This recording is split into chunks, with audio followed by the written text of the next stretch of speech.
आपको आपके बच्चे पर ध्यान देना होगा। आप इसके पापा है ना? वेट, आप यहाँ पर फोन किससे पूछ के चला रहे हैं? केविन, तुम यहाँ पर फोन चलाने आए हो? नहीं स्वीटहार्ट, मैं तो बस इंस्टाग्राम पर प्रोफाइल चेंज कर रहा था। ओह, मतलब तुम हमारी इंस्टाग्राम पर मैचिंग प्रोफाइल पिक्चर्स हटा रहे हो? वो नहीं स्वीटहार्ट, एक्चुअली वो ऑफिस में मेरी एक दोस्त है सितारा, तो उसके साथ थोड़ा मैचिंग।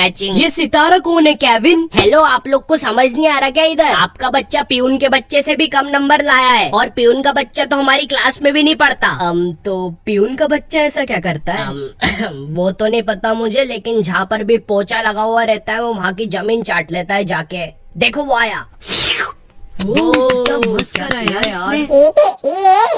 वो तुम कहाँ जा रहे हो? तुम बस घर की जमीन चाटोगे? मुझे ऐसा लगता है इस बच्चे को दिमाग की कोई प्रॉब्लम है। ओ, दिमाग की प्रॉब्लम, जब भी इसके नंबर नहीं आते हैं। हाँ, इसकी ट्यूशन लगवा देते हैं फिर। हाँ, जैन मैम के यहाँ डन करते हैं। नहीं, चंद्रेश जी के यहाँ भेजते हैं। अरे आप लोग का दिमाग खराब है क्या? मैंने बोला इसको दिमाग की प्रॉब्लम है, आप लोग कोचिंग की बातें कर रहे हो। वैसे चंद्रेश जी के यहाँ भेज सकते हो, कोचिंग पढ़ाते बड़ा मस्त है। अगर वहाँ पे आपका बच्चा कोचिंग जाएगा तो मैं तो उसको पूरे फुल नंबर दूंगी, मेरी तरफ से थूक लगा के फुल गारंटी। तो मैंने 4th क्लास से कोचिंग जाना स्टार्ट किया था। हाँ, मेरी मम्मी की वजह से। लेकिन इस चीज के पीछे 2 अलग रीजन भी है। पहला रीजन ये कि मैं पढ़ाई में पूरा ढप्पल हूँ, और दूसरा रीजन ये है कि जनक और विवेक भी कोचिंग जा रहे थे, तो मुझे लगा मजा आता होगा, वहाँ पर ऐसे चिल विल होता होगा, तो मैं भी अगले दिन उन दोनों के साथ कोचिंग चला गया। अब कोचिंग के रास्ते में हम लोग कुछ चॉकलेट्स लेने रुक गए थे। मैं हमेशा च्युइंगम ही लेता था, लेकिन उन दोनों ने एक अजीब सी आम की गोली नाम की एक चॉकलेट ली थी। भाई, वो चॉकलेट के रैपर पे कुछ भी नहीं लिखा है, कंपनी का नाम तक नहीं है, और तो और आम की स्पेलिंग भी गलत है। ओए, ये कौन सी चॉकलेट है? ये चॉकलेट नहीं है, ये तो है आम की गोली।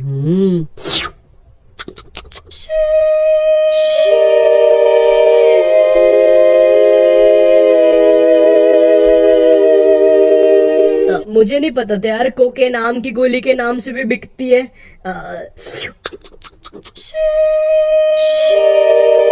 ये तू इस नशे के बारे में जानता है क्या? मैं कहाँ पे था? कोचिंग। हाँ, तो जैसे ही मैं पहले दिन कोचिंग पहुंचा यार, वहाँ जाते से मेरी फट गई, क्योंकि वो कोचिंग एक तो इतनी छोटी सी थी और उसमें इतने सारे बच्चे बैठे हुए थे। 2 बच्चे तो बाहर रोड पे बैठ के चिल कर रहे थे। नहीं, मैं मजाक कर रहा हूँ, हमारी कोचिंग के नहीं थे। इनफैक्ट वो तो कोचिंग ही नहीं जाते थे। हे साले अनपढ़, इसको अपना क्रिकेट नहीं खिलाएंगे अपन साथ में? हाँ भाई। तो मेरी कोचिंग 4 से 5 बजे तक लगती थी, बट कोई बच्चा अगर 5 बजे तक अपना काम नहीं कंप्लीट करता था तो उसका टाइम एक्सटेंड हो जाता था। मतलब कि अगर तुम्हें कोई आंसर्स याद नहीं हो रहे तो तुम्हें वहाँ पे रात भर बैठना पड़ेगा। अब मुझे पता है तुम्हारे हरामी दिमाग में एक ही चीज आ रही है कि भाई मैं होता तो वहाँ से भाग जाता। तो नहीं मेरे भाई, कोचिंग के गेट के पास एक बहुत मोटा सा डॉग बैठा रहता था, और 4th क्लास में मेरा पैर कोई हुसैन बोल्ट बराबर तो था नहीं कि वहाँ से भाग जाता। भाई, एक तो इतना मोटा सा था, मैं भागता तो वो भी मेरे पीछे भागता, डबल ट्रबल हो जाता। पर खैर, पहला दिन काफी नॉर्मल था मेरे लिए कोचिंग का। मैं 5 बजे घर आ गया था। लेकिन 2 दिन के बाद जनक और विवेक ने कोचिंग छोड़ दी, मगर मेरी मम्मी ने मुझे कोचिंग नहीं छोड़ने दी, और फिर कोचिंग ने भी मुझे कभी 7 बजे के पहले घर नहीं छोड़ा। ये तो बिल्कुल सही बात बोली आपने।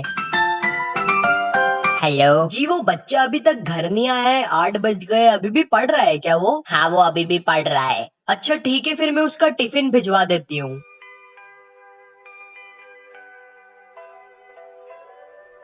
2 बजे तक स्कूल, 4 से 8 बजे तक की कोचिंग, और फिर सो जाओ। 1 नंबर की झंड जिंदगी।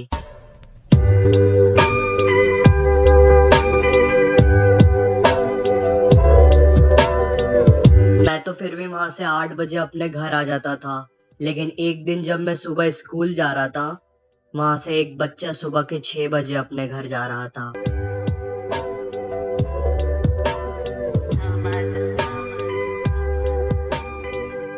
सच बता रहा हूँ, उस कोचिंग ने मेरा जीना हराम कर दिया था, मगर फिर मेरे दिमाग में एक अल्टीमेट आइडिया आया। अबे यहाँ क्यों मूत रहा है? तू नालायक था ये तो हमको पता था, लेकिन तुझसे ये उम्मीद नहीं थी। अब चल तू घर, तेरे को बताती हूँ मैं। लेके जाओ इसको, पूरा कारपेट खराब कर दिया मेरा। अब कभी लेके मत आना इसको इधर।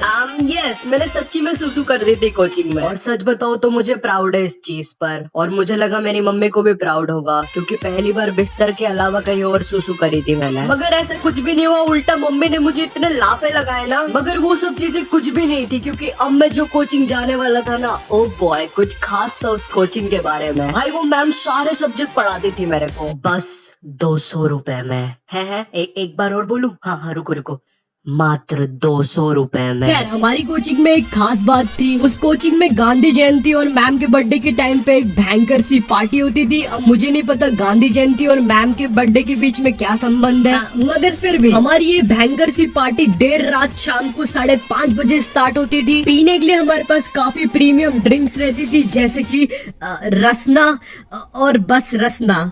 गॉड था यार रसना उस टाइम। हंस क्या रहे हो? वो कोचिंग में काफी बेस्ट होने का रीजन था उसका टाइम। मेरी कोचिंग 3 से 4 बजे तक लगती थी दोपहर में, जो कि मेरी मैम का सोने का टाइम रहता था। तो मैं 3 बजे कोचिंग जाता था और मैम मुझे क्वेश्चन देकर सो जाती थी, टीवी खुला करके। सुनो मेरी बात सुनो, मैं 4th क्लास का बच्चा हूँ, मेरे सामने टीवी खुला करके मुझे बोलोगे कि पढ़ाई कर?